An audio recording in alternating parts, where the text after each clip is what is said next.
House will stand at ease until 3:30.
Chair recognizes Representative Allen, Alma Allen, for a recognition. Mr. Speaker and members, would you join me in welcoming a group of elementary school students here from Houston, Texas, Red Elementary School. Would you please stand? Please stand up. Group of fourth graders and fifth graders from Red Elementary coming to learn about the government operations today.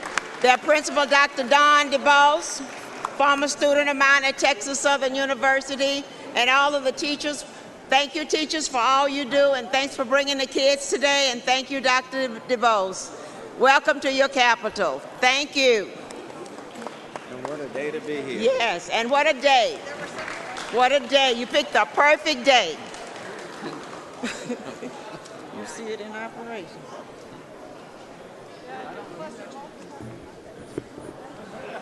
What are you doing, Mr. Speaker?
Chair recognizes members. We're back in order, and the chair recognizes Mr. Fletcher on his amendment. Mr. Speaker, members, I'm going to pull the amendment down. This is a standalone bill that's in calendars, and an open carry is up right now, so we're going to move forward on that.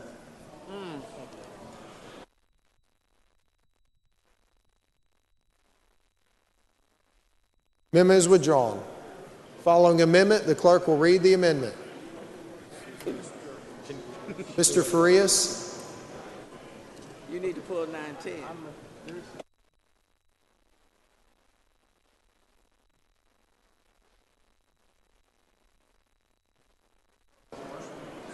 Amendment by Farias.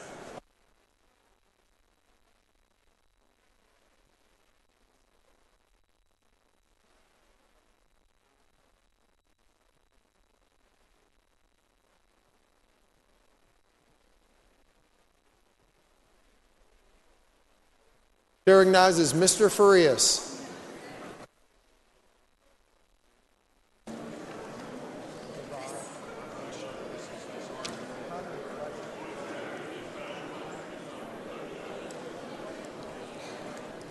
Mr. Speaker, members,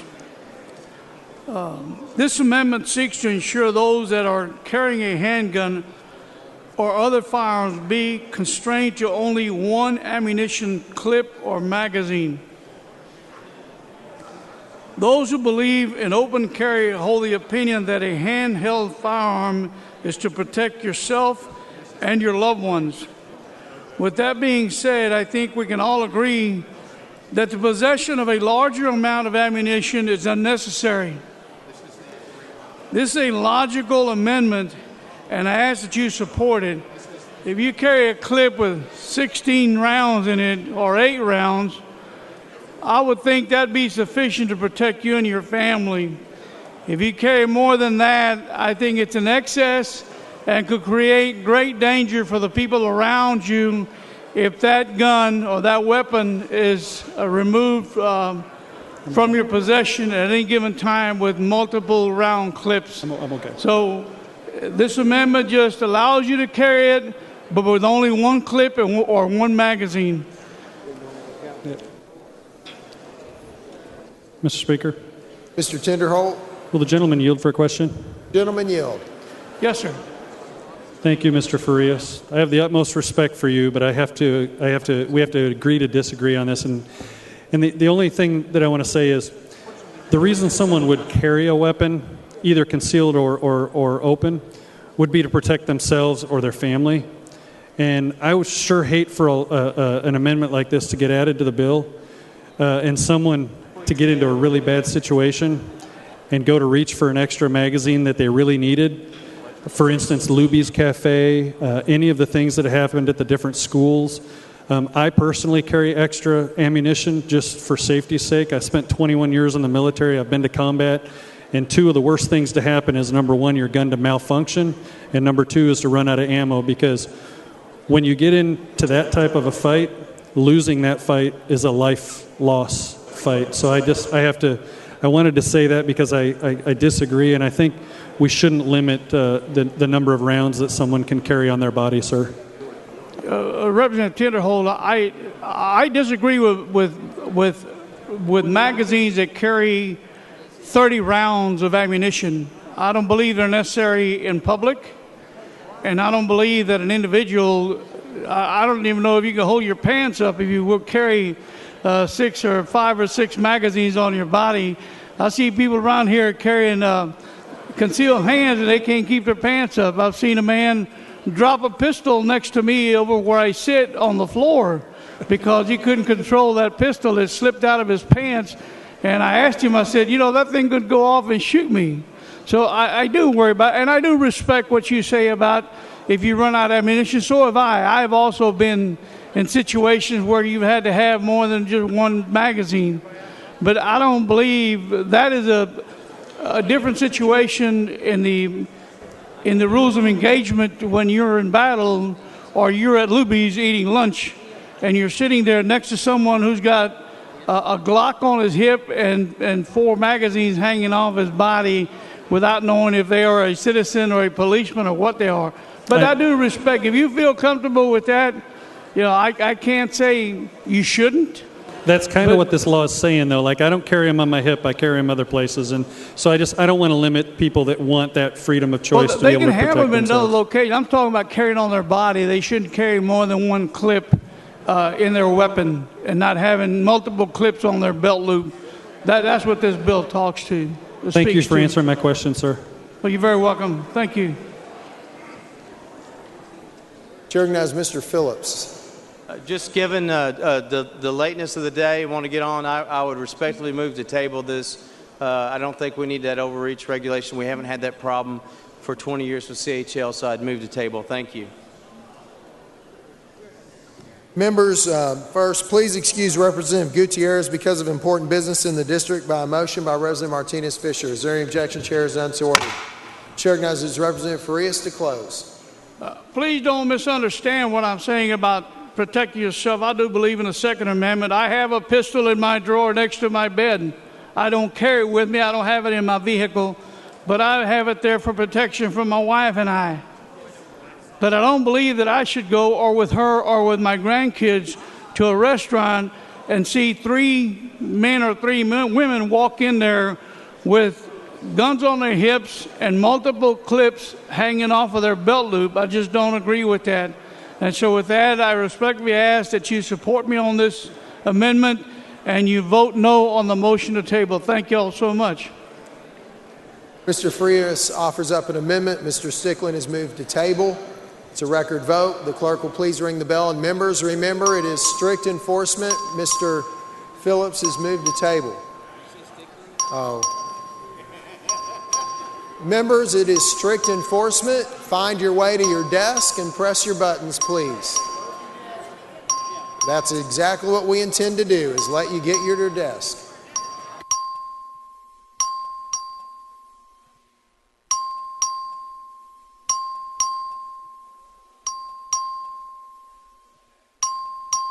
Members, again, it is strict enforcement. We will provide you time to get to your desk.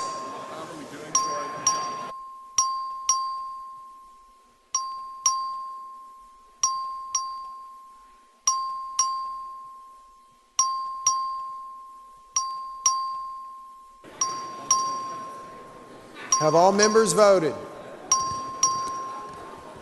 Have all members voted? I apologize. Show Mr. Farias voting no. I apologize. Have all members voted? There being 91 ayes and 37 nays, the motion to table does prevail. The following amendment, the clerk will read the amendment.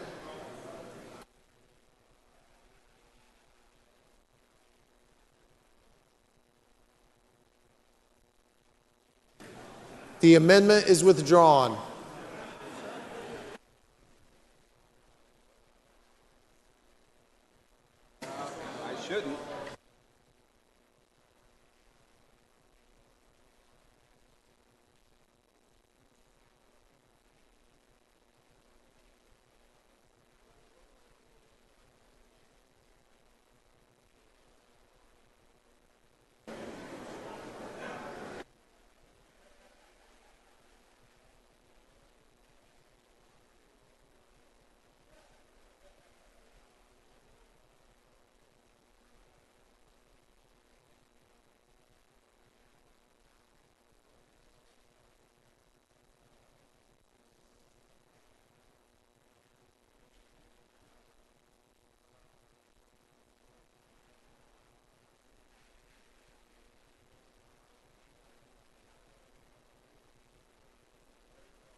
Following amendment. Mr. Speaker. Mr. Stickland. Parliamentary inquiry. Please state your inquiry. What is the status of my amendment that I filed on HB 910?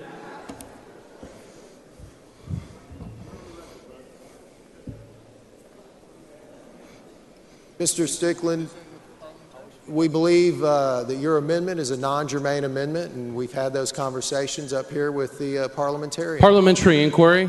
Please state your inquiry. Who decided that it's not germane? It would be the Speaker in consultation with the parliamentarian. Parliamentary inquiry. Please state your inquiry. Have me and you personally had a discussion on whether this bill is germane or not? Yes, we have. And do you believe that I got to lay out my entire argument that it is germane to this bill? You're welcome to come on down and lay out as much of the Parliamentary argument as you'd inquiry. like. Please state your inquiry. How has working with the Speaker's leadership team and going to them beforehand worked out for me so far as having an amendment laid out on this floor?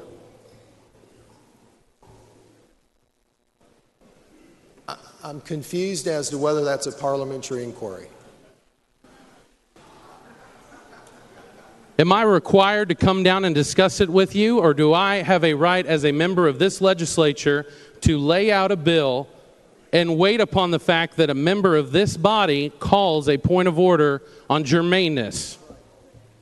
Mr. Stickland, first off, a bill would have to go through the proper calendars committee, Chairman Hunter's An amendment. committee. I apologize. An amendment. Okay, I'm sorry. And Mr. Stickland, in the case of an amendment, a precedent of about 50 years of this chamber is that when the ruling of the parliamentarian and the chair are that the amendment is non-germane, that amendment is never laid out before the body. Parliamentary inquiry. Please state your inquiry. Has the Speaker of the Texas House made rulings before that bills were not germane after a point of order was called on that rule? Amendments, I believe, is what you meant, but certainly. Then why do I not have the opportunity to go through that process and argue the case for my amendment right now?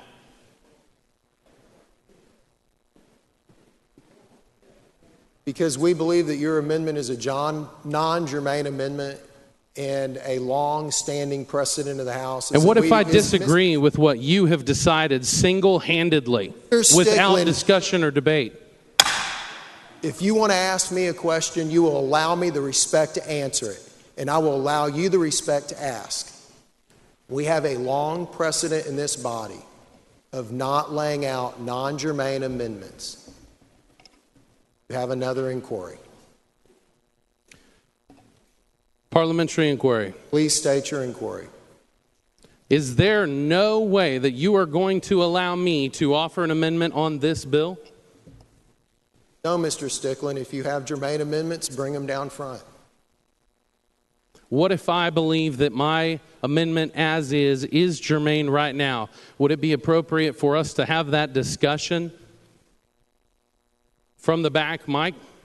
Mr. Stickland, I've already once invited you down to have that discussion. I'd welcome you to come down again. Parliamentary inquiry? Please state your inquiry. Am I required to come down there, or can we have the discussion from the microphone for the benefit of the public who is interested in this issue?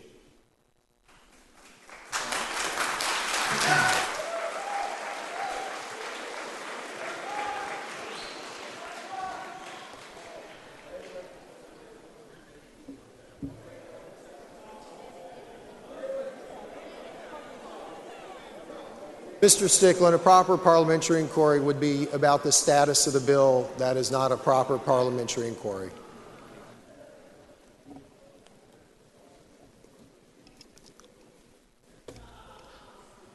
Parliamentary inquiry.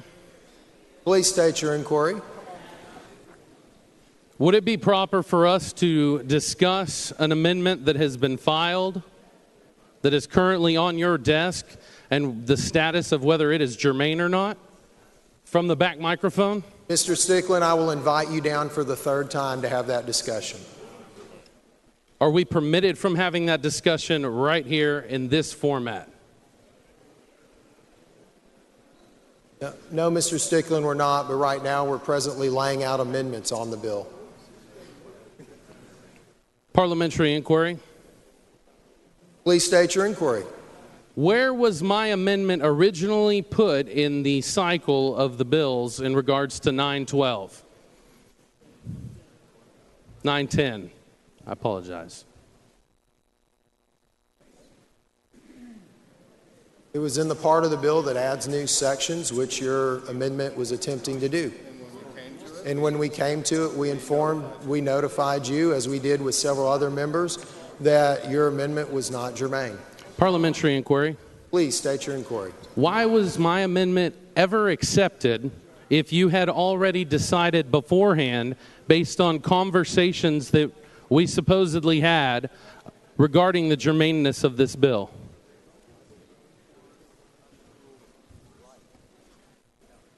Mr. Stickland, any member has the opportunity to file an amendment with the chief clerk. Why was it ever put into the rotation if you already had determined that it was not germane? I pre-filed this on Monday. Right, Mr. Stickland, because there's a process of you filing the amendment in respect and deference to a member who files an amendment. That amendment then is in the process, and it has to be filed, it has to be in the process, and then we review that amendment. Parliamentary inquiry. Please state your inquiry. At what point did the parliamentarian's office or whoever is going through the process figure out that my amendment was not germane?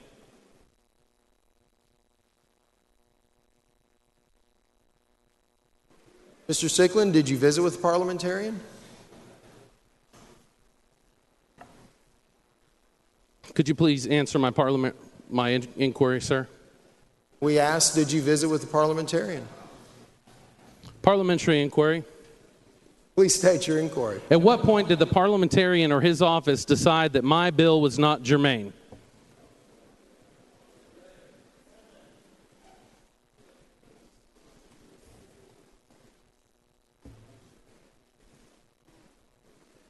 When you visited with the parliamentarian, he probably gave you information that is shielded under Rule 1, Section 10. Then why did he put it in the queue if he made his decision after that conversation? Mr. Stickland, I think I've already explained that Parliamentary inquiry. Mr. Stickland, I think I've already explained that all amendments go into the queue, and you understand the process. Parliamentary inquiry. State your inquiry. Has the chair or the parliamentarian been given access or read this document that I have prepared in defense of this bill, of my amendment being germane to the bill? My vision's not good enough to see what document you're holding, Mr. Stickland. Is the chair or the parliamentarian in current control of any documents arguing germaneness from me or my office? Mr. Stickland, I'd welcome you to bring that document down front. Mr. Speaker, are you aware that it is my intention to offer an amendment that I truly believe is germane to House Bill 910 so that it can be discussed before the members of this body? Do you understand that that is what I am trying to do here? Mr. Stickland, I don't understand what your inquiry would be. Is there any way that you are going to allow a representative of this House to lay out an amendment on behalf of his constituents and Texans all across this state? Mr. Stickland, we've invited you to come down and discuss that. Numerous members could sit and make the exact same argument over the last 50 years. Mr. Speaker? Mr. Pickett. Parliamentary inquiry. Please state your inquiry. Over the years, I've offered amendments, and when I've wanted to give opportunity to people to see those, I've pre-filed those. And from time to time, the parliamentarian has said that he believes that might not be germane, and I've asked for a little bit more clarification on that. And at some point, working with the parliamentarian, they've suggested that it's not, and they were going to rule it not germane, and I pulled them down. There's other times maybe different. My parliamentary inquiry is, if this is the situation, and if you were to withdraw the non-germaneness and allow the amendment to be offered, I would immediately call a point of order if the Speaker so choose, so that the member can go down and finally discuss their germaneness like we do with all other bills. So I would offer that up as a parliamentary inquiry. If you would withdraw that comment, lay the amendment out, I will immediately call a point of order on germaneness. Mr. Pickett, that would be based on the assumption that Mr. Stickland has not had a discussion with the parliamentarian about the germaneness of his amendment. So, I offer that to the body because I saw the amendment, and I'm not the parliamentarian, but in my opinion, as lots of other members, we look at amendments. I think his amendment is not germane. So if the amendment were to be offered, I would immediately call that point of order. I just would like the Speaker to know that. Thank you, Mr. Pickett.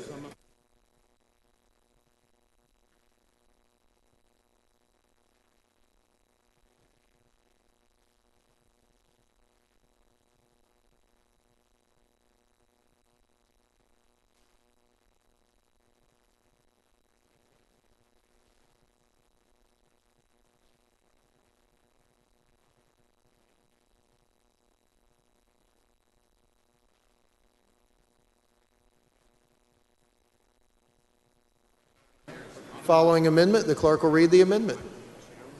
Amendment by Sanford. Chair recognizes Mr. Sanford.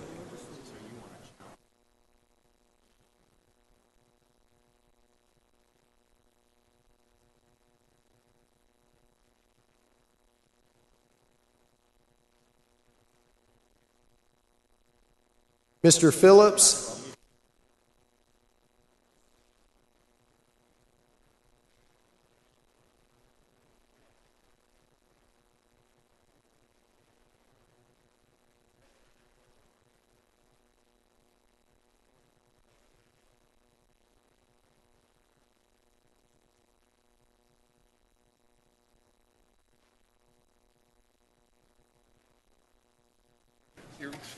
Chair recognizes Mr. Sanford to explain his amendment.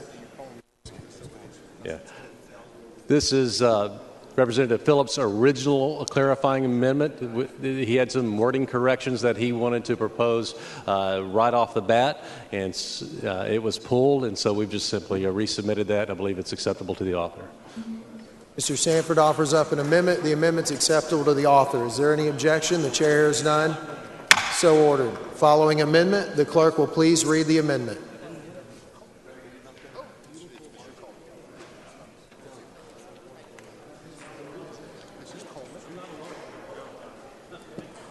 Amendment by Coleman. Who's that?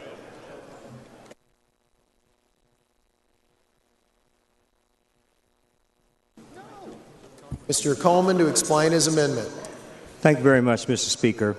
What this amendment does is it says that if we're using reciprocity for the use of concealed weapon or open carry, that the states that we're having reciprocity with should have at least the same requirements as Texas has to open carry, or more stringent requirements.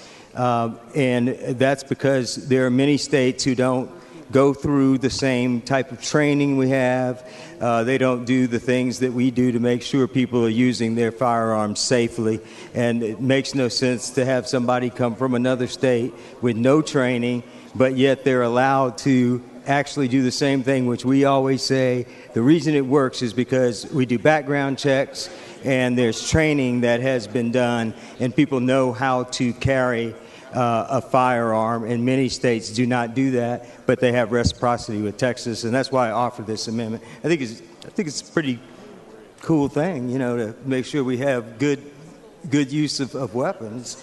So I think that this isn't trying to do anything but make sure that when this bill goes out and it says these are the requirements for someone to have open carry, that they're the same, that someone else who's using the same a license from another state when they come to Texas, that they have the same requirements on them.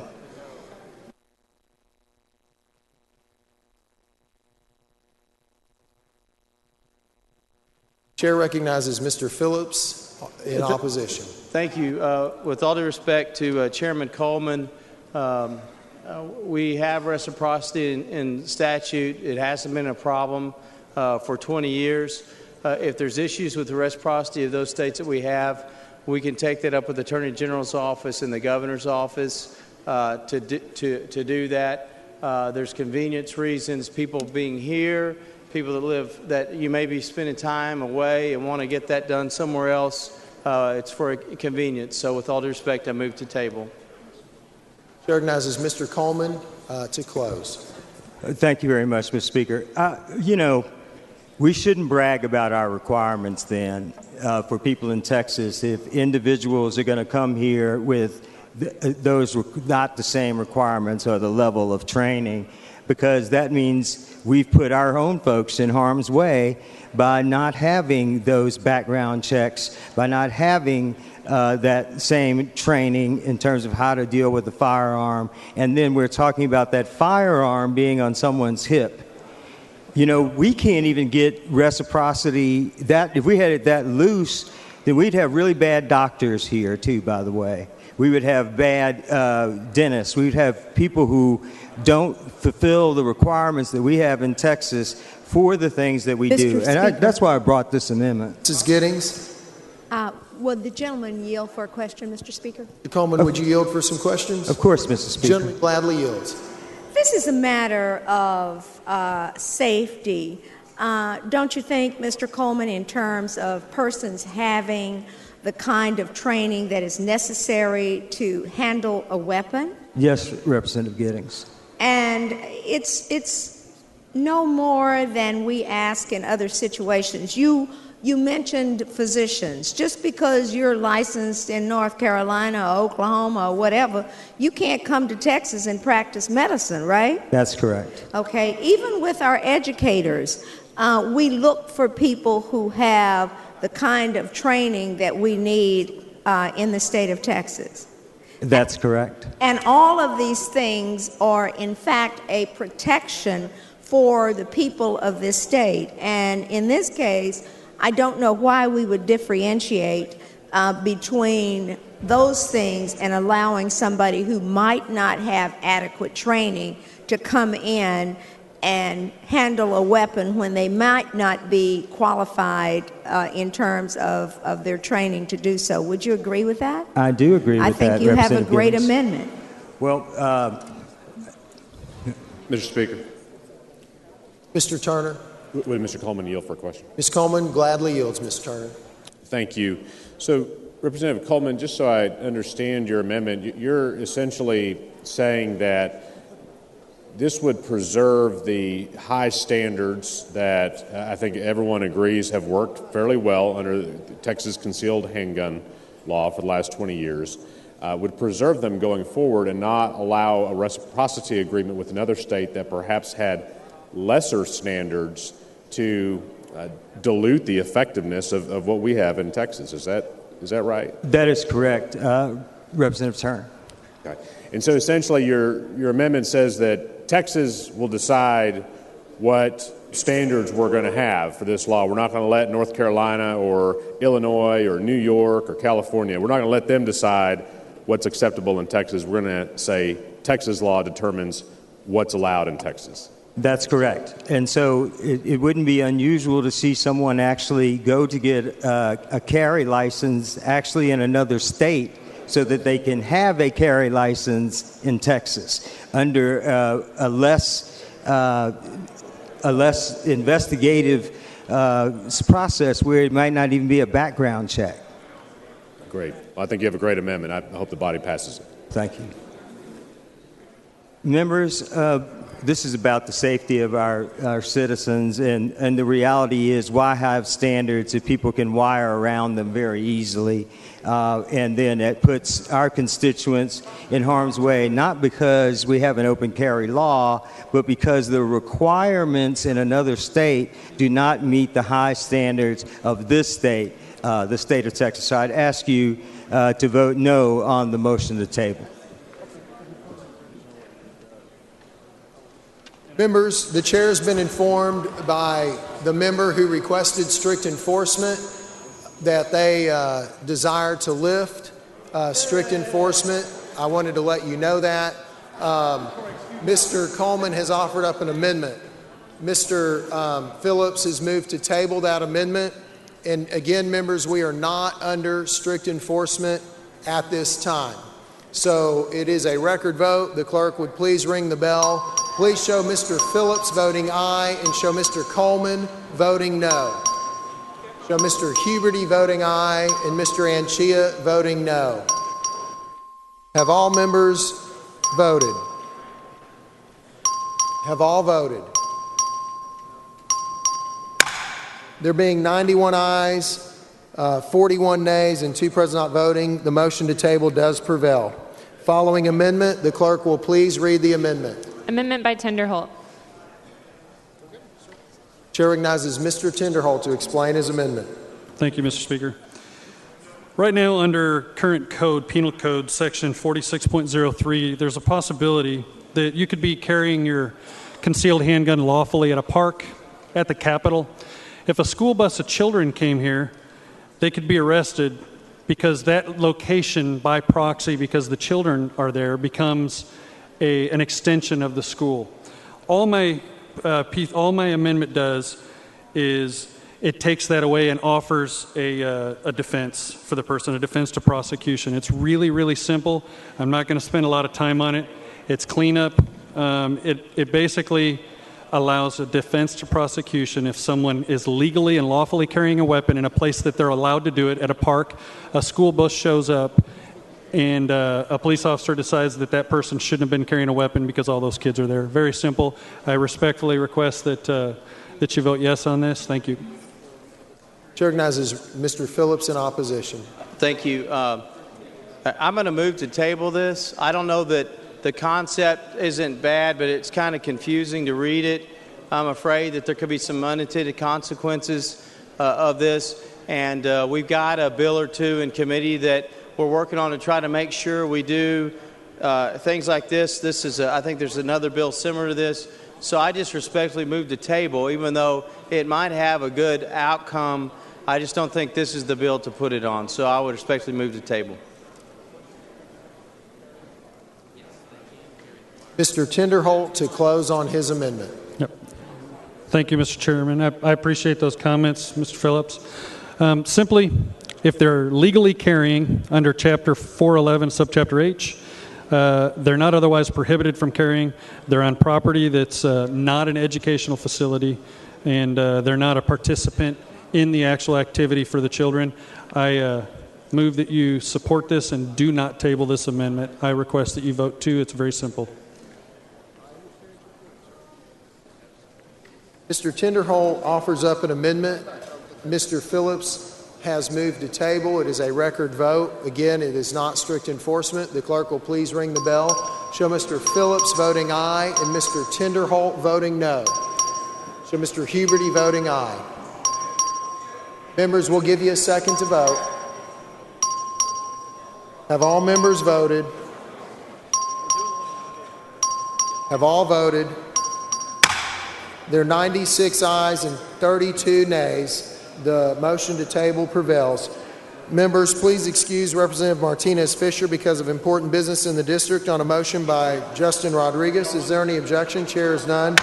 So ordered. The chair, please excuse Representative Carol Alvarado because of business in the district on a motion by Representative Harless. Is there any objection? Chair is none. So ordered.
Following amendment, the clerk will please read the amendment.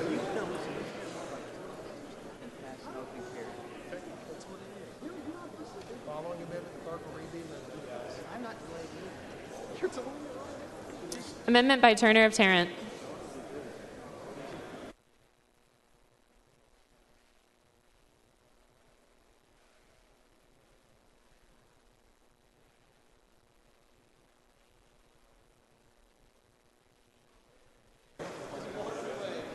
Chair recognizes Mr. Turner of Tarrant to explain his amendment.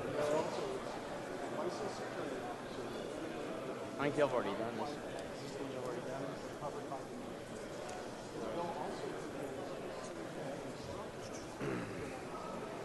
Thank you, Mr. Speaker. Members, when before the legislative session began in January, I met with the chief of police in Arlington in my district, and we talked about a variety of issues, and open carry came up, and I said, you know, this may well be an issue in the legislative session. I said, what, if anything, do you think would make an open carry bill palatable to law enforcement and make it something that, at the very least, doesn't make it harder to do your job, but helps you do your job of keeping our community safe better? And he gave me two thoughts. And I'll have an amendment on the second idea in a few moments, but this is the first one. And this amendment would simply state explicitly that law enforcement has the ability to detain and verify that a person carrying a weapon in a public place is doing so lawfully. Because earlier today, you may recall that Representative Davis of Dallas had an amendment that would say that a concealed license holder permit would have to display something to designate that they do have that permit. That amendment was tabled.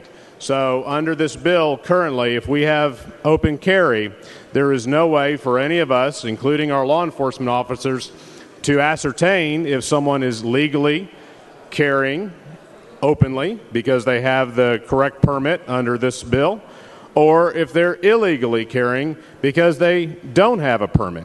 So this amendment would simply state, in the absence of some identification on whether or not someone has a permit, this amendment would simply clarify that a law enforcement officer has the ability to verify that information in the interest of public safety.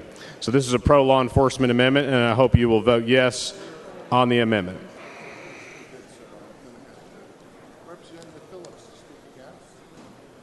Mr. Phillips in opposition. Thank you. I would respectfully move to table this amendment. I think there's well-established law relating these issues, and I would think that with the lateness of the day, we're going to keep seeing amendments that continually try to weaken the ability of people to have their Second Amendments, and I'd move to table. Thank you. Hold on, Mr. Phillips up. Mr. Turner. Would the gentleman yield for a question? Gentleman yield for question. Yes. Gentleman yields. Mr. Phillips, let me ask you on your intent with respect to this bill. Is it your intent under this bill that are you saying that you oppose the amendment because it's not necessary or because you disagree with it? Let me ask that Let me just say first. this. I intend to oppose this amendment because I believe that we've worked through this piece of legislation. We specifically, currently in law, have language regarding the exchanges and what happens when officers request identification from a license holder. That's in the law. I think it's addressed. I think it's well settled. And I don't think we need to put all kinds of further restrictions and unintended consequences that your amendment may cause. So is it your intent with your legislation, that a police officer, a law enforcement official in the state of Texas has the ability to verify that someone who is openly carrying a weapon has the appropriate permit at their discretion?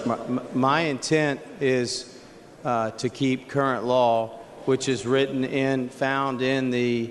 well, I understand, but we're writing a new law here. I'm just saying, as it relates to that exchange between officers as found in the Texas concealed handgun license laws, 2013-14. So my intent is to stay the same and to try to create new intent or to have some kind of argument and start giving terms of art. We're going to have we could have a problem with the law. So I think legally, if I say we leave it as currently is, the requirements currently in law, that's the intent I would have as it relates to that interchange you're talking about between an officer and a license holder. So understood. So the current law obviously applies to a concealed handgun license because that is the current law.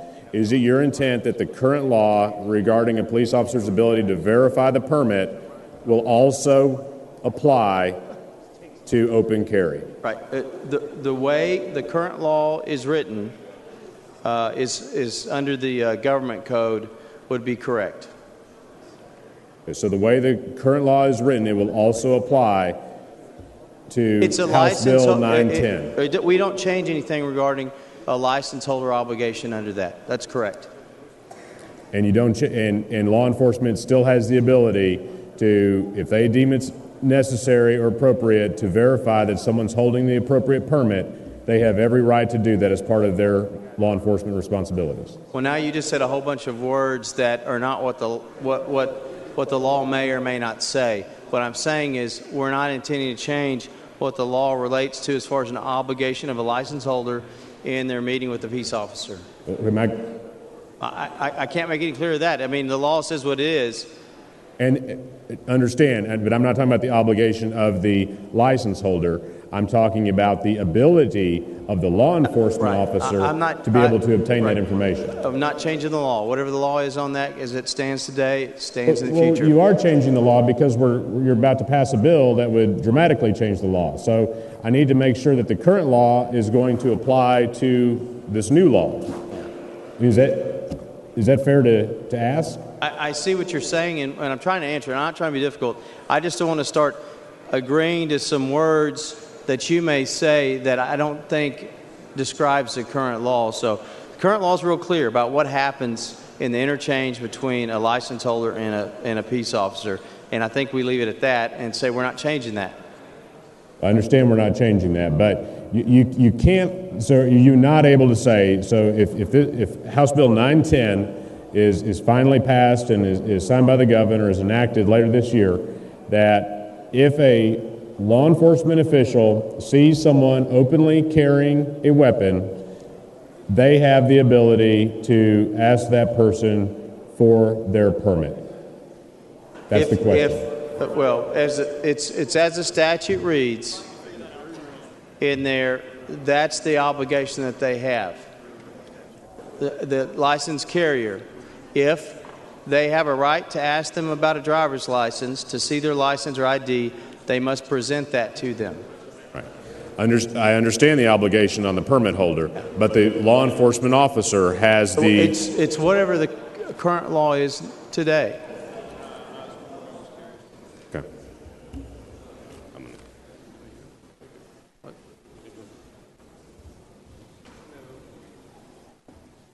Mr. Phillips has moved to table. The chair recognizes Mr. Turner to close on his amendment. Thank you, Mr. Speaker. Members, I won't prolong this conversation, but again, this amendment would simply say that law enforcement officials in our state, police officers in your district, Department of Public Safety, troopers who are here at the Capitol and all over the state, have the ability, should they deem it necessary in their professional judgment as law enforcement officers, to verify that someone openly carrying a weapon has the appropriate permit under state law. I didn't hear in Mr. Phillips' responses to my question, I understand that the permit holder has an obligation. I never understood clearly that the police officer has the ability under House Bill 910 to do that. That's why I think we need this amendment, and I ask that you vote no on the motion to table.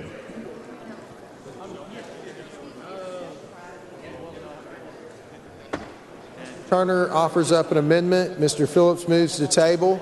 It's a record vote. Clerk will please ring the bell. Show Mr. Phillips voting aye. Show Mr. Turner voting no. Show Representative White voting aye. Show Mr. Huberty voting aye and Mr. Rinaldi voting aye. Have all members voted? Show Mr. Villalba voting aye. Have all members voted? Have all voted? There being 92 ayes and 37 nays, the motion to table prevails. Are we ready? Following amendment, the clerk will please read the amendment. I think it's you.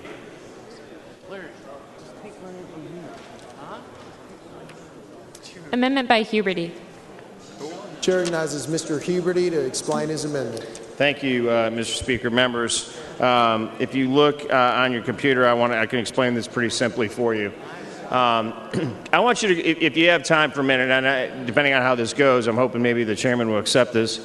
If you type in school board shooting in Florida in YouTube and you watch the last 25 seconds of the video, it's about a 6-minute long video, there was an incident that happened where a gentleman came into a school board meeting and had a problem and ended up shooting the president, the vice president, and then took shots at everybody else. I showed it to Ms. Burkett, I showed it to Patricia Harless earlier, and a few other members. It's pretty interesting. But all this amendment does is it allows a school board, at an official school board meeting, a member of the school board or the superintendent of the school governed by the school board to be able to carry.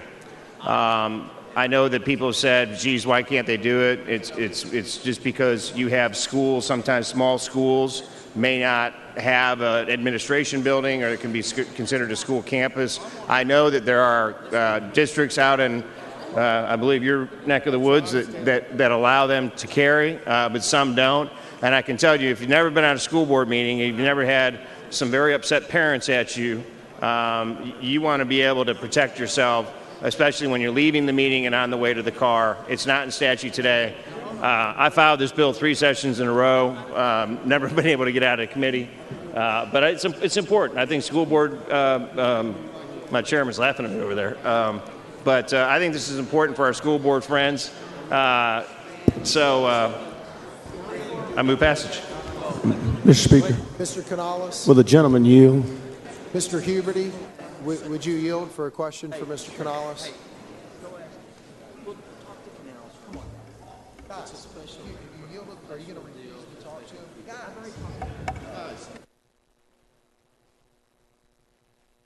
Sure, I'll yield.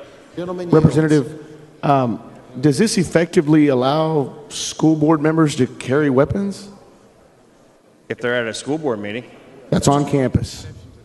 If it happens to be at an official school board meeting. So this doesn't apply to anybody else, just school board members. For them to be able so to, you're creating a protective class of elected officials that now get to carry weapons on a campus for a meeting? They're immune from prosecution? I'm trying to allow them to protect themselves. That's not my question, Representative. You're creating a special class of elected officials that can carry a weapon at a school board meeting because they're elected. Isn't that what we do? Isn't that the thing that we fight against in this body the most, is creating privileges? Mr. Canales, I'll tell you what, I'm not going to sit here and let you lecture me. I'm happy to pull this down. I withdraw my Thank you. amendment.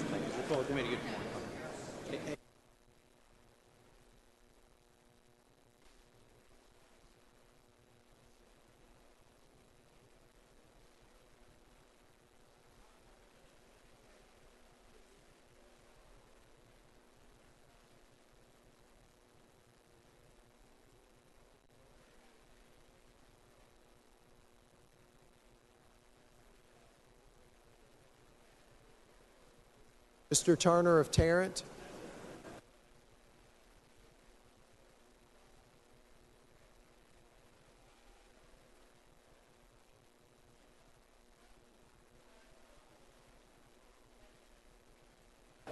Mr. Huberty asked to withdraw his amendment. Is there any objection? Chair is none.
Members wishing to speak for, on, or against the bill, please let the chair know.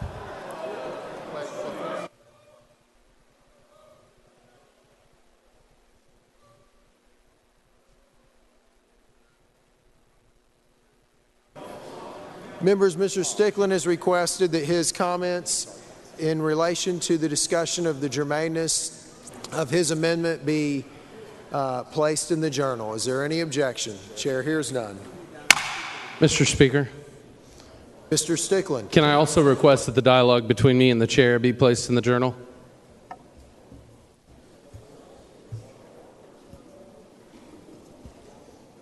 Members, you've heard the request that the discussion between, I believe, your parliamentary inquiries with the chair. Correct. Yes, sir. Be placed in the journal. Is there any objection? Chair hears none. So ordered. Members, we're waiting on an amendment to be drafted. Parliamentary inquiry, Mr. Speaker. Mr. Dutton, state your inquiry. I didn't understand. There are several amendments that the parliamentarian has ruled that are non-germane. Did you say something about you were going to put something in the journal related to those? No, sir. Mr. Stickland had requested that his discussion with the chair about his amendment not being germane being put in the journal. Okay. And how about the other amendments that are non-germane? Will the parliamentarian... I believe he was talking about the conversation he and I had on the microphone. Okay. All right. Well, there are several other amendments that, not Mr. Stickland's, that the parliamentarian ruled were non-germane. Will he make any comment about those in the journal, or do we have to request that? Mr. Dutton, normally we have conversations with the members about that. Okay. Okay. So the explanation to Mr. Stickland is kind of unusual.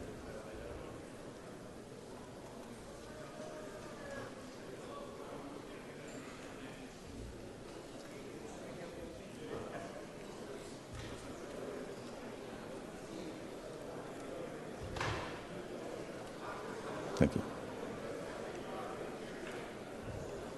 Mr. Dutton, if you'd come on down front so I can get clarity on what you're wanting us to do. Okay, thank you, Mr. Speaker.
Mr. Turner of Harris.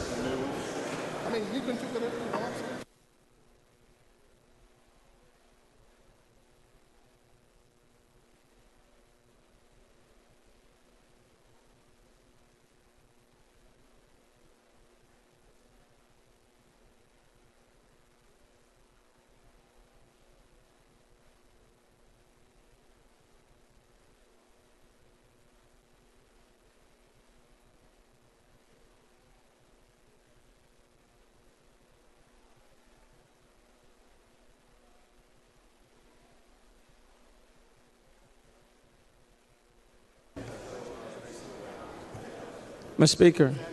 Mr. Turner. I know we're waiting on a couple of amendments, but while we're waiting, will Will Representative Phillips mind just coming to the mic for a minute? Is that permissible?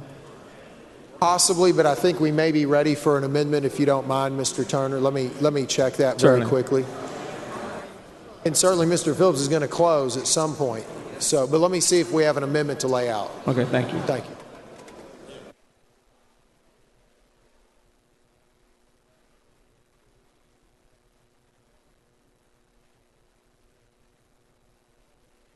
Following amendment, the clerk will please read the amendment.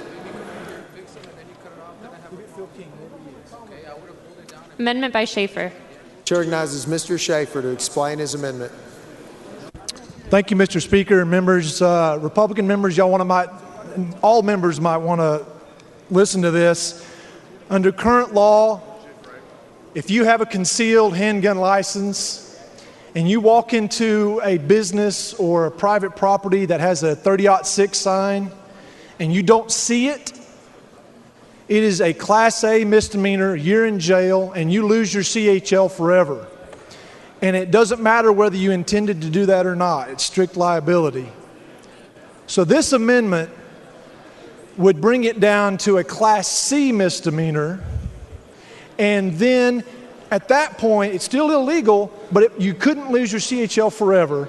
Secondly, then if the business owner came up to you and said, you know, you're supposed to leave, and you don't, then it's back up to a Class A and a year in jail. And so really what this does is, I believe that the punishment for walking into a business that has a 30-06 sign and you made a mistake and you didn't see it, I believe the punishment is, it's too severe.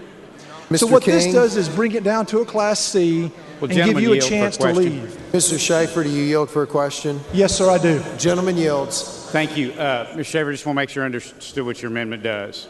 So right now, if somebody walks in, they don't see the sign, they just weren't looking, they don't see the sign, they walk in, they're not intending to violate, it's a Class A misdemeanor, which is like a year in jail and $2,000 fine, something like that. And so what you're just saying is, if they just walk in, they didn't notice it, it's a Class C misdemeanor, which is like a $500 fine, no jail. But if somebody points out, like the shop owner says, sir, we're a posted premises, then if they don't leave immediately, then it becomes a Class A. That's correct. So you're just it's kind of like we're trying to do before, where somebody's coat slipped up and it accidentally showed their gun. They didn't mean to. That's what you're trying to say. If it's basically an accident, it's just a Class C misdemeanor. But if it's something they're refusing to leave or did intentionally, it's still a Class A. That's correct, Representative King. That makes perfect sense. But That's not a good only is it amendment. a Class A right now under current law, but if you're convicted of that Class A, even though it's that, you lose your CHL license for life, and I think that's too severe. No, that's a good amendment. Thank you. Mr. Speaker, I move back. Mr. Speaker? Mr. Dutton? Would the gentleman yield for a question, or two, or three? Gentleman yields. Yes, sir, I'll yield for some questions. Thank you. What is this bill about? Sir, the bill or the amendment? Okay, let's start with the bill, because I want to be sure your amendment is germane. Yes, sir. The bill is about the authority of a concealed handgun license owner and how they can wear the weapon, and also in the manner in which they can, and some of the punishments as well. So, as well. I know. So your amendment does what to that? So it just, since now, you know, people, the store owners may be now in a situation where they're seeing licensed handgun owners where they didn't see them before. And so now we're butting up against an area of the law where current law says maybe that person didn't see the 30-06 sign, and instead of it being an immediately Class A misdemeanor and you lose your license forever, it's still going to be illegal, but it'll just be a Class C. And in that case, then, after that, if the store owner followed up with verbal notice or written notice to that person in the store and they don't leave, then you're back up to a Class A. So it's just making sure that the crime fits the punishment. So your amendment relates to not concealed license holders necessarily. Only concealed license holders and open carry holders under this bill. That's the only people it applies to. That's what I'm somewhat confused by, particularly given the prior rulings of the parliamentarian regarding germaneness. This only applies to someone who's going to be a licensed handgun holder under the bill. Yeah, but as I understand it, the bill is about concealed license holders who choose to exercise their right to open carry. But it applies. It also goes into other parts of the code and where they can do it, and nursing home facilities. Okay, I understand that. But I was just talking about generally, it's about concealed license holders who exercise their right to openly carry a weapon under this bill. Mr. Dutton, Is that right? I believe the amendment is germane, if that's what you're asking me. Oh, no. I'm just trying to follow. I'm trying to set a predicate here for not questioning you, but for perhaps the author, because I'm wondering how your amendment was germane, but there were several other amendments that I think have the same purview as yours, but they were not germane. Well, maybe the author would be better suited to answer that question. Well, yeah, but I was using you as my primary witness. Oh, I know. Thank you. Mr. Speaker, I move passage.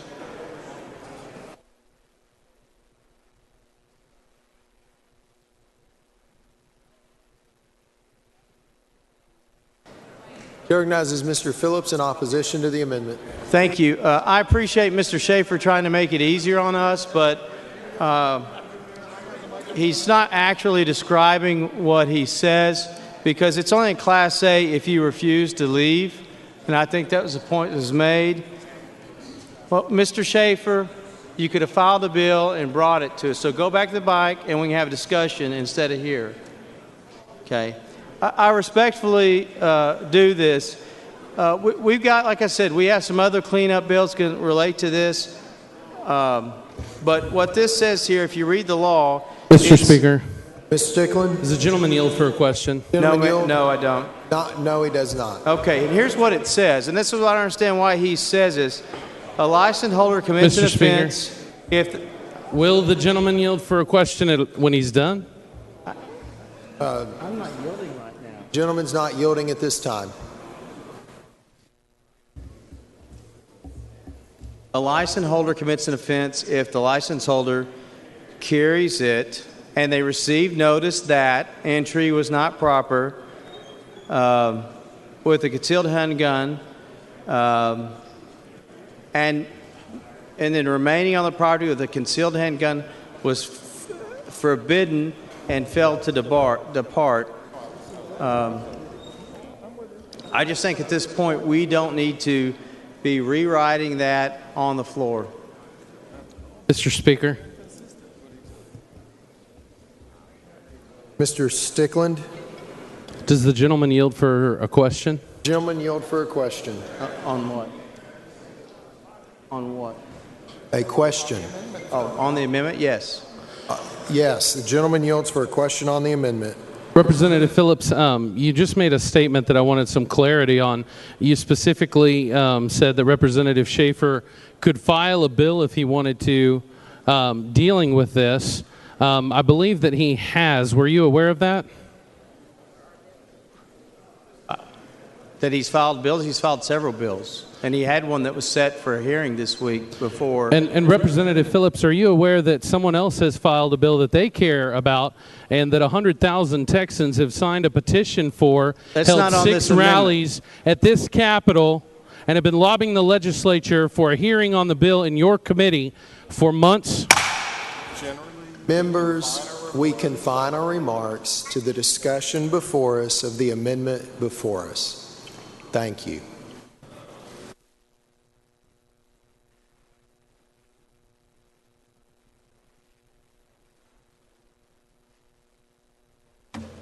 Mr. Speaker, I'm going to withdraw my objection, leave this to the House to the body, or leave this to the will of the House.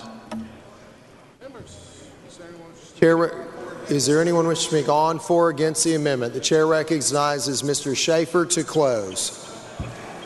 Members, this is the will of the House. Vote 1. Will of the House, vote 1. I close. Mr. Schaefer's offers up an amendment. It's an up and down vote. It's a record vote. The clerk will please ring the bell.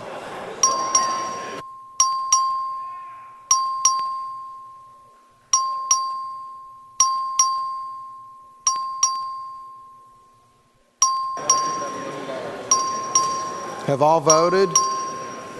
Have all members voted? Show Mr. Hughes voting no.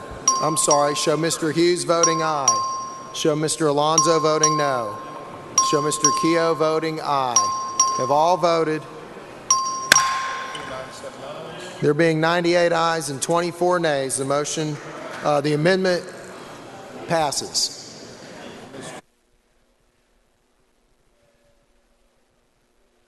Mr. Simpson?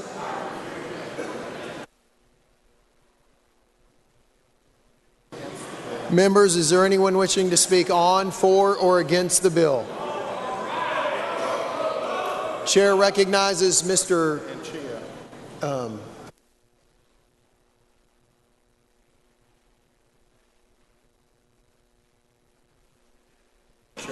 Chair recognizes Representative Turner of Harris to speak in opposition.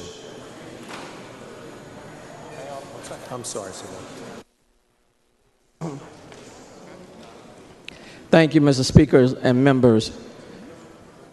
Really?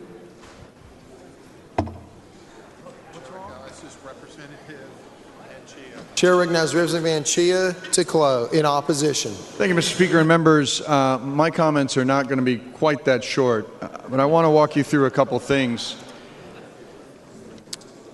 I heard from the Dallas Police Department, and they brought up an interesting point that I want to share with you, because our earlier amendment, which was defeated, that would have treated large urban areas differently from the rural areas that some of you might represent, was not adopted. And they raised a very interesting point, that since 2000, almost 60 officers across the U.S. have been murdered by their own weapon. Now, even though these officers undergo extensive training in weapons retention, both during the academy and throughout their career, officers still have their weapons taken from them. And that's even with the use of retention holsters. Our law enforcement officers use retention holsters on a regular basis. Those holsters are not required by this legislation, and likely because of their cost will not be used.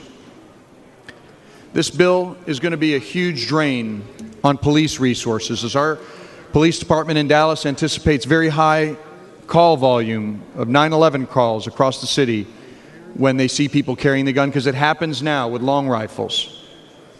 Multiple studies have found that areas with more guns have more gun-related deaths. But I don't just stand here because I think law enforcement is going to be in a more difficult position and our communities are going to be less safe. I also stand here because of my daughters. There's nothing in this bill, members, when my daughters are playing at the park, maybe by themselves, enjoying themselves like we all used to, without parental supervision, and a strange man, an unknown man, walks up to them, openly carrying a gun. What's that going to say to them? Suddenly those quote-unquote Second Amendment rights of being able to open carry interfere with my daughter's enjoyment of their day at the park, because you have a strange man with a gun walking towards my 8-year-old and my 11-year-old, and that is what you're allowing in this bill. So I rise, members, not only for the men and women of the Dallas Police Department, I rise for my daughters, because I think this makes it less safe and it infringes on their right to enjoy their community and their parks. Thank you.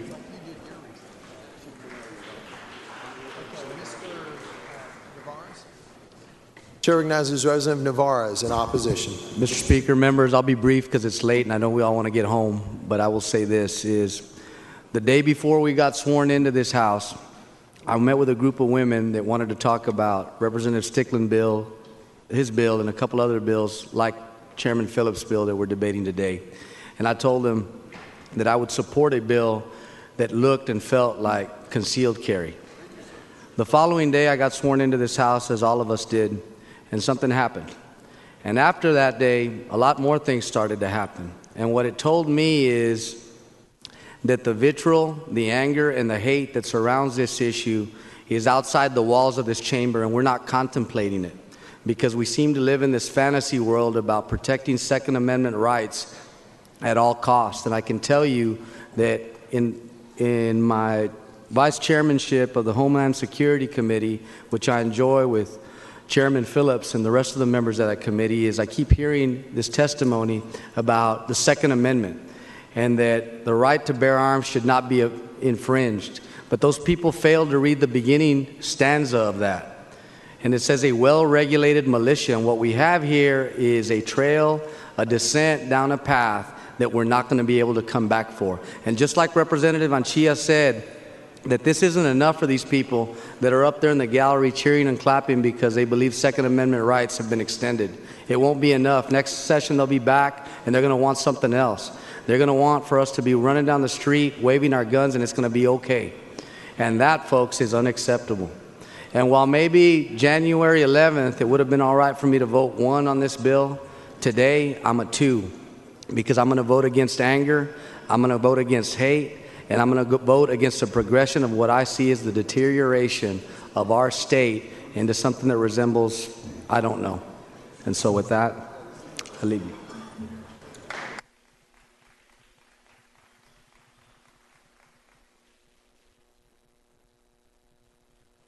Members, anyone else wishing to speak on for or against? If not, Chair recognizes Representative Phillips to close. I would like to thank everybody for their decorum in the debate today. Everybody had a chance to share about these issues, important Second Amendment issues, important issues to talk about the diversity of Texas. I think we have respectful gun owners. This bill goes too far for some and not far enough for others. But I think it's a good start to show and demonstrate that we, as citizens of Texas, can act respectful and at the same time have the ability to defend ourselves. And let's just get this red off of this map where Texas is and join with the rest of all but 5 other states. With that, thank you for your cooperation today, and I would move passage. Mr. Speaker. Mr. Stickland, for a purpose. Does the gentleman yield for just a couple of questions? Phillips, do you yield for a question? Questions on the bill. Representative Phillips, I appreciate your efforts on this bill. You know that I am a strong supporter of the Second Amendment. You know that I have been working very hard for open carry for Texans. We disagreed on the way to go about that. I was just curious on a personal level. I know that you have maintained that this bill was specifically about license holders. You know my argument is different and that we shouldn't have the license to begin with. Will you honestly work with me? Will you give my bill a hearing in your committee so that we can have that discussion? You know that I am going to support your bill today because it's an advancement of Second Amendment rights. But there are literally tens of thousands of people who believe we need to go to more. Will you work with me, Representative Phillips? Let me answer that. Mr. Stickland, the fate of your bill was cast when the Senate decided they were not going to take up constitutional carry. I'm not going to argue with you. Your fate was treated as how you treated members on this floor as it related to your legislation and other legislation. It's also how those that support your amendment have treated members of this House, their families, and our staff, that there is no reason when there's other members who've worked hard, who try to work with each other, they have to have a chance to have their hearing. They're going to get a hearing. And Representative Phillips, I want you to understand and to ask you that you do understand that this is not about the way that anyone else acted. In my opinion, this is about the liberty of Texans that nothing should stand in front of. And I appreciate that. Again, will you work with me? Will you give my bill a hearing? I've already answered that. Thank you, Mr. Stickland. Mr. Speaker. For what purpose? Mr. Dutton, for what purpose? Would the gentleman yield? Yes, sir. Chairman Phillips, the one question that hasn't been asked today, which I'd like to ask you, if this measure passes, in your opinion, is Texas going to be safer? Yes, I do believe so. And if the evidence at some point in the future renders that to be false, will you help me change this? Will I help you change that? Change this bill, yes. I guess the thing is, I don't believe that's going to happen Otherwise, I would not have mine brought. I would not have brought this bill. It wasn't the same with the concealed handgun, and it's not with this. So I can't predict the future. Oh, I'm not asking you to. I was asking simply that your premise, which hasn't been proven yet, is that this bill will make Texas safer. And my question is, if the evidence turns out to be to the contrary, will you help me change it, this bill? Mr. Dutton, I will continue to do what's right, what I believe is right for my constituents in Texas, and that's all I can commit to you, and that's what I'm going to do. And with that, I would move passage. Well, Mr. Chairman, I understand you have the votes to pass this, and I'm under no illusion that this is going to change anything, our conversation here. And what I'm saying is, Harold, do you want me to say, yeah, if a calamity in the whole world collapsed because we passed this, then I'm going to come back and work with you. I think that that's just not a proper argument or debate here. I'm going to work with you, Harold. Well, Larry, I hate that you believe that you're the chairman of the charge of debate today. Yeah. You're not that. You're just the sponsor of the bill. You bet. And what I'm saying is, I think you're trying to make me agree that something bad's going to happen. That's not something I can agree to you with. If I think Larry, something's good for Texas, I'm going to work with you. But there are many people who disagree with your premise that Texas is going to be safer. And I regret that you seem to be taking this personal, and that's not the way I intended. Well, I don't know what to. What do I say, Harold? I will agree to come back and strip away these rights if bad things happen. Do you want me to say that? That's the only thing that I understand you want me to say. Larry, one of the best things to do in this debate and in this House is to simply tell the truth. Right.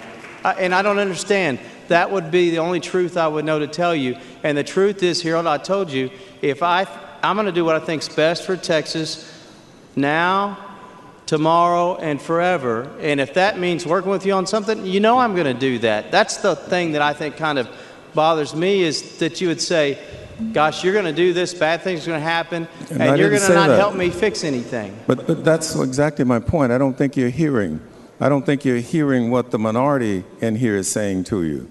And if you don't listen to that, then Larry, what I'm trying to get you to do is to open up your ears a little bit wider so that you can hear what's being asked. And I was simply asking whether or not the extent to which your premise turns out to be wrong, will you do anything at all about it? And I guess what you're saying is you won't. And that's the sad point. That's not what I said, Mr. Dutton. Thank you. Have a good weekend. Thank you, everybody. Move passage. Members, the question occurs on passage to engrossment of House Bill 910. It's a record vote. The clerk ring the bell.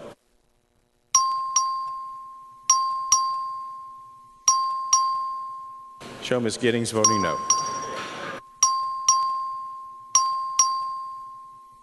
Have all members voted? Being 96 ayes and 35 nays, House Bill 910 is passed to engrossment. Members, if you have any announcements, bring them down front.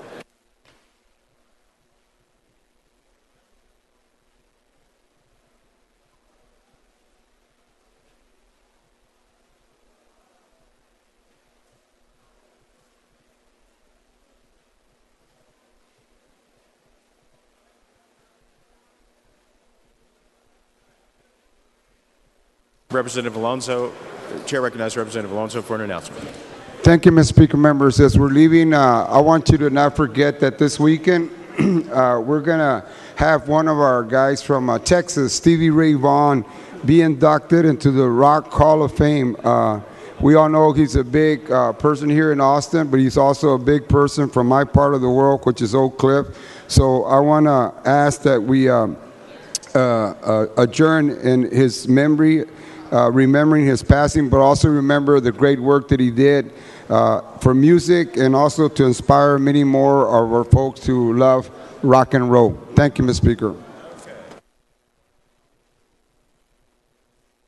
Members, if there are no further announcements, Representative Guerin moves the House stand adjourned pending the reading and referral of bills until Monday, April the 20th at 12 noon in memory of Stevie Ray Vaughn on the 25th anniversary of his death.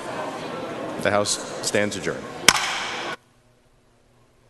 Following bills in first reading and referral. HB 4194 by Isaac, relating to the ownership and operation of autonomous motor vehicles in LaSalle Municipal Utility District Number 1, 2, 3, 4, and 5 for the government and transportation. HB 4196 by Stevenson, for relating to the powers and duties of the Fort Bend County Municipal District 65 of Fort Bend County, providing authority to issue bonds payable for taxes for the Committee on Special Purposes. HB 4197 by Riddle, relating to the powers and duties of Pine Forest Municipal Utility District, providing authority to issue bonds and impose tax for the Committee on Special Purposes. HB 4198 by Schofield, relating to the creation of the Harris County Municipal District 543, granting a limited power of eminent domain, providing authority to issue bonds, providing authority to impose assessments, fees, and tax for the Committee on Special Purposes. HB 4199 by Patty, relating to the Harrison County Court of Law, referred to the Judiciary and Civil Jurisprudence. HCR 112 by Springer, urging Congress to direct U.S. Department of Agriculture to revise existing policies that promote the waste of water after an irrigator has been declared a failure, referred to the state and federal power and responsibility select. HR 69 by White Tyler, congratulating Dewey and Janice Ray Lucy on the 50th anniversary, referred to the rules and resolutions. HR 69 by Patty, congratulating the Wiley College debate team and winning the 2014 PAC of the National Debate Championship, referred to the rules and resolutions. HR 1610 by Nate recognizing April 2nd, 2015 as homelessness and word state capital, referred to the rules and resolutions. HR 1611 managed to congratulating Texas Historical Commission on its receipt of 2014 award to merit from Breakfast Division, also referred to the rules and resolutions. HR 1612 Elkins congratulating Victor Mars on winning the African American National Spelling Bee Championship, referred to the rules and resolutions. HR 1613 Elkins congratulating Jana Collins on placing the second ever African American National Spelling Bee Championship, referred to the rules and resolutions. HR 1614 Elkins congratulating Zion Wren on placing third the African American National Spelling Bee Championship, referred to the rules and resolutions. HR 1615 Wyatt Tyler congratulating the Craigville High School team tennis team on winning the regional team tournament, referred to the rules and resolutions. HR 1660 Wyatt Tyler congratulating Natalie Beasley at Bena High School and placing first at the 29th annual Part J High School Art Competition exhibition in Beaumont for the rules and resolutions. HR 1617 by Tyler congratulating Savannah Galloway at Bena High School and honoring her admission at the 29th annual Part J High School Art Competition exhibition in Beaumont for the rules and resolutions. HR 1618 by Tyler congratulating Gatorade Sales of Corrigan Camden Junior High School for its success in 2014-15 UI academic competition for the rules and resolutions. HR 1619 by Tyler congratulating Chris Love of Corrigan Camden Junior High School for its success in 2014-15 UI academic competition for the rules and resolutions. HR 1620 by Tyler congratulating Abigail and Anastasia of Corrigan Camden Junior High School for success in 2014 video and United Academic Competition for the rules and resolutions. HR 1621 by White Tyler congratulating Angelina Alvarez of Corrigan Camden Junior High School for success in 2014 video and United Academic Competition for the rules and resolutions. HR 1622 by White Tyler congratulating Nelson Flores of Corrigan Camden Junior High School for success in 2014 video and United Academic Competition for the rules and resolutions. HR 1623 by White Tyler congratulating Riley Fisher of Corrigan Camden Junior High School for success in 2014 video and United Academic Competition for the rules and resolutions. HR 1624 by White Tyler congratulating Benedict Castro of Corrigan Camden Junior High School for success in 2014 video academic competition for the Committee on Rules and Resolutions. HR 1625 by White Tyler congratulating Jade Bush Shampoo Corrigan Camden Junior High School for success in 2014 UAL academic competition for the Rules and Resolutions. HR 1626 by White Tyler congratulating Madison Ida Corrigan Camden Junior High School for success in 2014 UAL academic competition for the Rules and Resolutions. HR 1627 by White Tyler congratulating Gracie Wilkinson of Corrigan Camden Junior High School for success in 2014 UAL academic competition for the Rules and Resolutions. HR 1628 by White Tyler congratulating Jackson Kilgore Corrigan Camden Junior High School for success in 2014-15 UIL academic competition for the rules and resolutions. HR 1629 by White Tyler congratulating Micah He's of Corrigan Camden Junior High School for his success in 2014-15 UIL academic competition for the rules and resolutions. HR 1630 by White Tyler congratulating Mayor Bellis of Corrigan Camden Junior High School for success in 2014-15 UIL academic competition for the rules and resolutions. HR 1631 by White Tyler congratulating Kenesha Moore, Corrigan Camden Junior High School for success in 2014-15 UIL academic competition for the rules and resolutions. HR 1632 by Tyler congratulating Elena Lawson of Corrigan Camden Junior High School for success in 2014-15 UIL academic competition for the rules and resolutions. HR 1633 by Tyler congratulating Kobe Page of Corrigan Camden Junior High School for success in 2014-15 UIL academic competition for the rules and resolutions. HR 1634 by Tyler congratulating Mark Sowers of Corrigan Camden Junior High School for success in 2014-15 UIL academic competition for the rules and resolutions. HR 1635 by Tyler congratulating Luke King Corrigan Camden Junior High School for success in 2014-15 UIL academic competition for the rules and resolutions. HR 1636 by Tyler congratulating Brandon Munro Corrigan Camden Junior High School for success in 2014-15 UIL academic competition for the rules and resolutions. HR 1637 by Tyler congratulating Amelia Ramirez of Corrigan Camden Junior High School for success in 2014-15 UIL academic competition for the rules and resolutions. HR 1638 by Tyler congratulating Cameron Scott of Corrigan Camden Junior High School for success in 2014-15 UIL academic competition for the rules and resolutions. HR 1639 by Tyler congratulating Jorge Vargas of Corrigan County Junior High School for success in 2014 fitting UIL academic competition for the results in HR 1640 by way of Tyler Garage and Kevon Moore, Corrigan County Junior High School for success in 2014 fitting UIL academic competition for the results in HR 1641 by way of Tyler Garage and Elisa Kasky, Corrigan County Junior High School for success in 2014 fitting UIL academic competition for the results in HR 1642 by way of Tyler. Congratulating Marissa Estevan, Corrigan County Junior High School for success in 2014 fitting UIL academic competition for the results in HR 1643 by way of Tyler. Congratulating Sylvania Guzman, Corrigan County Junior High School for success in 2014 fitting UIL academic competition for the rules resolutions. HR 1644 by Tyler. Congratulating Dorothy Plum, Corrigan County Junior High School for success in 2014 fitting UIL academic competition for the rules resolutions. HR 1645 by Tyler. Congratulating Cole Casper, Corrigan County Junior High School for success in the 2014 fitting UIL academic competition for the rules resolutions. HR 1646 by Tyler. Congratulating David Thompson, Corrigan County Junior High School for success in 2014 fitting UIL academic competition for the rules resolutions. HR 1647 by Tyler. Congratulating Erica Chin, Corrigan County Junior High School for success in 2014 fitting UIL academic competition for the rules resolutions. HR 1648 by Tyler. Congratulating Kaylee Conrad, Corrigan County Junior High School for success in 2014 fitting UIL academic competition for the rules resolutions.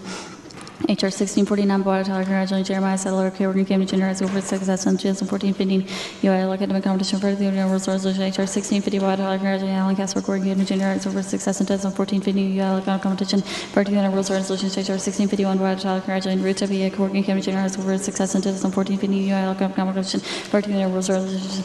HR 1652 by Leach. Congratulating the Plano West High School boys basketball team winning the 2015 UIL 6A state championship for the committee on rules resolutions. HR 1654 by Dale, recognizing May 14, 2015 as a proxy awareness day in Texas for the rules resolution. HR 1655 by King Uvalde, who were in the military service that served members of the body during World War II for the rules resolutions. HR 1656 by Anchia, member of Emilio Romanes Canals for the rules resolutions. HR 1650 by Nation, recognizing June 2015 as Mason and Gravis Award is meant for the rules resolutions. HR 1650 by her recognizing Mr. G's Barbecue Restaurant Corpus Christi for the rules resolutions. HR 1660 by her paying tribute to the life lost officer Joe Zellman in the Corpus Christi Police Department for the rules resolutions. HR 1661 by her paying tribute to the life officer Roy and Smith of the Corpus Christi Police Department for the rules resolutions. HR 1662 by her paying tribute to the life of Sergeant Frank Dillon of the Corpus Christi Police Department for the rules resolutions. HR 1660 by her paying tribute to the life of Senior Officer Juan Recompe of the Corpus Christi Police Department for the rules resolutions. HR 1664 by her paying tribute to the life of Sergeant Ruben Allemans of the Corpus Christi Police Department for the rules resolutions. HR 1665 by her paying tribute to the life of Sergeant Joseph Dane DeBach of the Corpus Christi Police Department for the rules resolutions. HR 1666 by Workman commemorating the 30th annual Hall of Fest and Volunteer for the rules resolutions. HR 1667 by her paying tribute to the life of John Darby Sarton of the Corpus Christi Police Department for the rules resolutions. HR 1668 by her paying tribute to the life of Officer Matthew B. David of the Corpus Christi Police Department for the rules resolutions. HR 1669 by her paying tribute to the life of Lieutenant Stuart B. J. Alexander, the Corpus Christi Police Department for the rules resolutions. HR 1678 1670 by Herrera, paying tribute to the life of Officer Luther B. Prather of the Corpus Christi Police Department for the rules resolutions. HR 1671 by Herrera, paying tribute to the life of City Marshal Elias T. Message of the Corpus Christi Police Department for the rules resolutions. HR 1672 by Herrera, commemorating the 100th anniversary of the Corpus Christi Rotary Club for the rules resolutions. HR 1673 by Herrera, commemorating the 40th anniversary of the Institute de Cultura Hispánica de Corpus Christi in 2016 for the rules resolutions. HR 1674 by Farney, commemorating the 50th anniversary of Georgetown Public Library for the rules resolutions. HR 1675 by White Tyler, congratulating David J. Waxman and Jasper being named the Mystery Sex 2015 for the rules resolutions. HR 1676 by White Tyler, congratulating Jolie Tim at Livingston High School, received a President's Volunteer Service Award for the rules resolutions. HR 1677 by Lavenberg, recognizing March 31st and April 1st, 2015 as Plano Legislative State Capitol for the rules resolutions. HR 1678 by Canals, commemorating the Team Mario Superiors 5K run for autism, Betty Van Widdle for the rules resolutions. HR 1679 by Clardy, memory Kenneth Melvin, Mayor of Jacksonville for the rules resolutions. HR 1680 by Lucia, commemorating the second annual Hina Palooza Barbecue Cook-Off Mercedes for the rules resolutions. HR 1681 released to recognize a professional golfer Esteban Delita for his athletic accomplishment and charitable work for the rules resolutions. HR 1682 by Mark, commemorating the 100th anniversary of Southern Methodist University for the rules resolutions. HR 1683 by Wada Tyler, congratulating Christian Lewis and Brett May of West Harden High School in Saratoga on their performance in the UIL 2015 cross-examination debate state meet for the rules resolutions. HR 1684 by Wada Tyler, congratulating Conley Todd Jr.'s retirement from the First Financial Bank in Newton for the rules resolutions. HR 1680 by Flynn, congratulating Many Work under graduation from East Texas Baptist University for the rules resolutions. HR 1689 by Darby congratulating Robert and Lisa Martin Katie on their 35th wedding anniversary for the rules resolutions. HR 1690 by Davis Affairs, congratulating Dr. Richard Brown of West University of University of the 2015 George D. Caldwell Award from the Texas Society of Pathologists for the rules resolutions. HR 1691 by Davis Affairs, in memory of Walter Case of Houston for the rules resolutions. HR 1692 by Davis Affairs, in memory of Jeremy Davis Brown of Boston for the rules resolutions. HR 1693 by Davis Affairs, congratulating Cletus and Betty Worker West University placed on their 66th wedding anniversary for the rules resolutions. HR 1694 by Davis Affairs, in memory of Larry Richard Larson of Houston Houston, refer to the owner of rules and resolutions. HR 1695 by Davis of Harris in memory of Robert Clifford Lee of Houston, refer to the owner of rules and resolutions. HR 1697 by Israel commemorating the 15th anniversary of the Fluvial Rural Recreation Center, refer to the owner of rules and resolutions. HR 1698 by Gonzales of El Paso honoring Darren Turley of Dublin for his long-time service to the dairy industry, refer to the owner of rules and resolutions. HR 1700 Ranchia in memory of Maria del Carmen Zanos, refer to the owner of rules and resolutions. HR 1701 by Vida Tyler, congratulating Graylin Arnold, Justin Harper, Michael McCann, and Kristen Richard will be named to the Josephine, Texas Association of Basketball Coaches All-State Basketball Team for the Rules Resolutions. HR 1702, Meyer, commemorating the 100th anniversary of Southern Methodist University of Berkeley and Rules Resolutions. HR 1704, by Gonzales of El Paso, recognizing Eduardo Blanco Vel's past personal accomplishments for the Rules Resolutions. HR 1705, by Marquez, commemorating the 50th anniversary of the Texas Western College basketball team's victory in the 1966 NCAA National Championship for the Rules Resolutions. HR 1706, by Tenderholt, commending the Peters family of Arlington for its generous support of local schools for the Rules Resolutions. HR 1707, by Sheffield, memory of Robert L. Tide, last of Stephenville, for the Rules Resolutions. HR 1708, by Tenderholt, congratulating Officer Jonathan Sisson, receipt of the police officer award from the Arlington Police Department for the Rules Resolution. HR 1713, by Tenderholt, commemorating the 150th anniversary of the University of Texas at Arlington for the Rules Resolutions. HR 1716, by Bell, congratulating Prairie View A&M News awarding the 2015 on-campus All-Star Challenge National Championship tournament for the Rules Resolutions. SB 6 by Taylor relating to public school performance ratings for the on public education. SB 97 by Hinojosa relating to regulation of sale, distributing, possession, use, and advertising of e-cigarettes, creating offensive for the on public health. SB 112 by Taylor relating to the authority of a magistrate to prohibit certain communication in an order for an emergency protection for the under criminal jurisprudence. SB 489 by Seliger relating to designation of a portion of U.S. Highway 87 in Howard County as William B. Kirker Memorial Highway for the transportation. SB 543 by Zaffarino relating to certain requirements applicable to contracts entered by in the contract management process of state agencies for the government transparency and operation. SB 859 by L-Type relating to partnerships and limited liability companies for the business industry. SB 903 by Hancock relating to procedures from the management cell or release of certain state and local property in the management or collection related funds, including disputed oil and gas organizated today for the land and resource management. SB 1137 by Creighton relating to improvement projects to be in Natchez Navigation District of Jefferson County, Texas, providing authority to issue and transmission dates and time warrants for the Committee on Investments Financial Services. SB 1191 by Seliger relating to the amount and allocation and annual constitutional appropriation to certain agencies of digital higher education referred to the Committee on Higher Education. SB 1985 by USD relating to appraisal for ad valorem tax purposes of real property interest in oil or gas in place for the ways and means.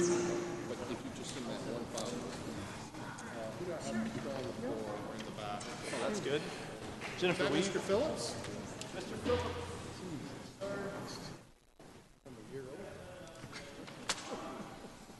This seems. Did you catch that?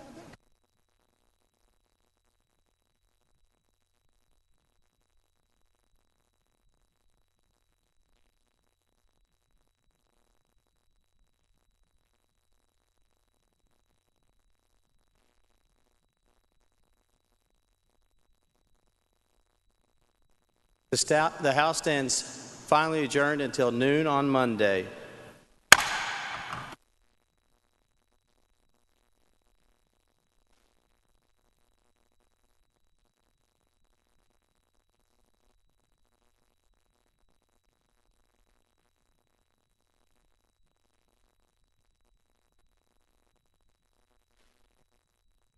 All right, so it's on.